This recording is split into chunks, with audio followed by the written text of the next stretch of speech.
नमस्कार, तुमचं सर्वांचं नीलमोहना व्लॉग्समध्ये स्वागत आहे। आज आपण बनवतोय शिल्लक राहिलेल्या बेसन म्हणजेच पिठल्यापासून आपण लश्मी तयार करणार आहोत। त्यासाठी मी थोडी मेथी घेतलेली आहे, बारीक चिरून घेतली आहे। थोडी कोथिंबीर बारीक चिरून घेतलेली आणि मेथी ही पहिले धुवून घेतलेली 2 ते 3 पाण्यामध्ये, नंतर निथळून घेतलेलं आहे पाणी आणि चिरून घेतलेली आहे। कोथिंबीरसुद्धा धुवून चिरून घेतलेली आहे। थोडं पिठलं घेतलेलं आहे, हे लेफ्टओव्हर आहे म्हणजे उरलेलं आहे। आणि त्यानंतर मग हे कोथिंबीर आणि हिरवी मिरची, लसूण, अद्रकची ही थोडी पेस्ट उरलेली होती माझ्याकडे, तर ती पण मी वापरते। थोडं 1 चमचा दही वापरणार आहे। त्या आंबटपणा बॅलन्स करण्यासाठी थोडीशी चिमूटभर मी साखर वापरणार आहे। त्यासोबत मी थोडं चिमूटभर हिंग वापरणार आहे। फोडणीमध्ये मी पिठल्यामध्ये हिंग वापरलेलं होतं म्हणून मी इथं थोडंसंच हिंग वापरणार आहे चिमूटभर। त्यानंतर थोडं जिरं वापरणार आहे। थोडी अर्धा चमचा किंवा पाव चमचा आपण बडीशोप घेऊ शकता, ती कमी जास्त तुम्ही घेऊ शकता आवडीनुसार। चवीनुसार मीठ आहे, यामध्ये आपण मीठ अगोदरच आहे त्यामुळे पिठाच्या अंदाजानुसारच आपण मीठ ॲड करणार आहोत। थोडं तेल टाकणार आहोत त्यामध्ये आणि 1 बाउलभर मी गव्हाचं पीठ घेतलेलं आहे। आता जेवढं पीठ बसेल तेवढं त्यामध्ये मिक्स करून हे एकत्र मळून घ्यायचं आहे। जसं आपण दशमी, पराठा किंवा आपण ठेपल्यांसाठी जसं मळतो त्या पद्धतीने आपण मळून घ्यायचं आहे पीठ।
यात पाण्याचा वापर न करता जेवढा मेथीची भाजी, कोथिंबीर आणि जे बेसन आहे, पिठलं आहे, त्याचा जो ओलावा आहे तेही आपण टाकलं आहे त्याच्यात।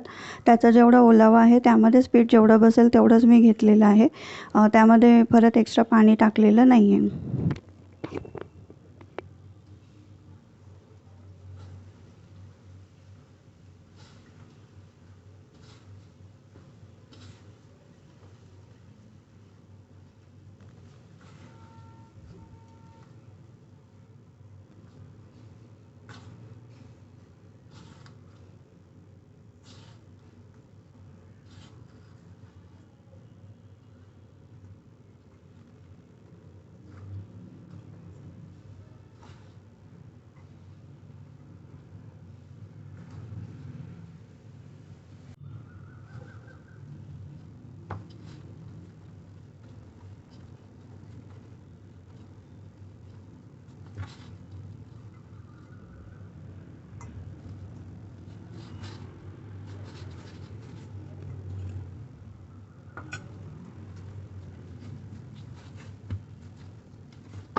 आता हे कणिक मळलेलं आहे, आपण हे जे पीठ मळून ठेवलेलं आहे ते 5 मिनिटं मुरून ठेवायचं आहे आणि मग आपण याच्या दशम्या किंवा आपण पराठा म्हणू शकतो किंवा त्याला ठेपला म्हणू शकतो। लाटून घ्यायचे आहेत नंतर आपल्याला 5 मिनिटांनी।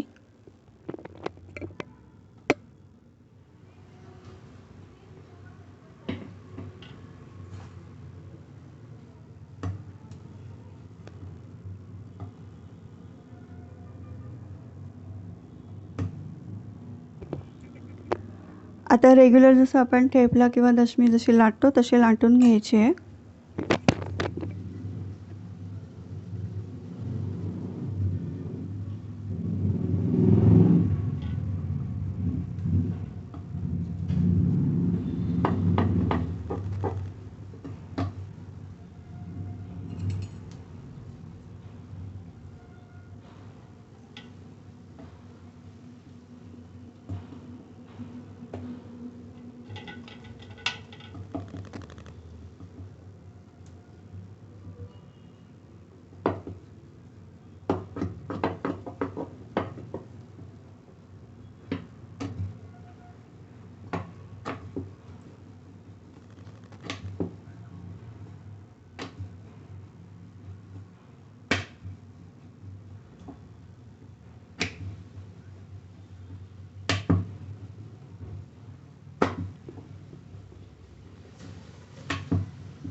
दशमी आपली ही जास्त पातळ पण नाही आणि जास्त जाड पण लाटायची नाही, मीडियम अशी लाटायची आहे.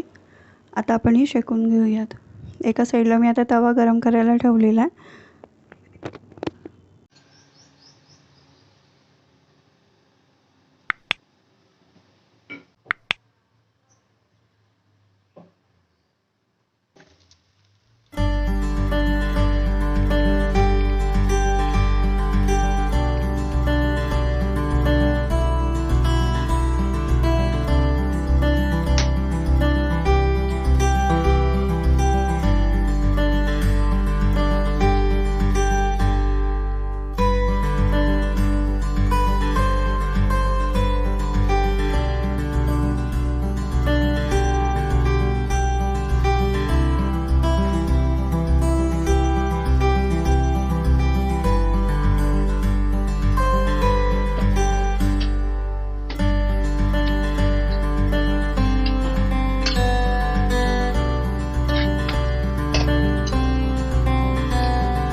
अशा प्रकारे सर्व दशम्या आपण लाटून आणि भाजून घ्यायच्या आहेत.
या दशम्या तुम्ही कैरीच्या टक्कू बरोबर किंवा मेयोनीज बरोबर किंवा सॉस बरोबर खाऊ शकता किंवा दही किंवा लोणच्या बरोबर सुद्धा खाऊ शकता.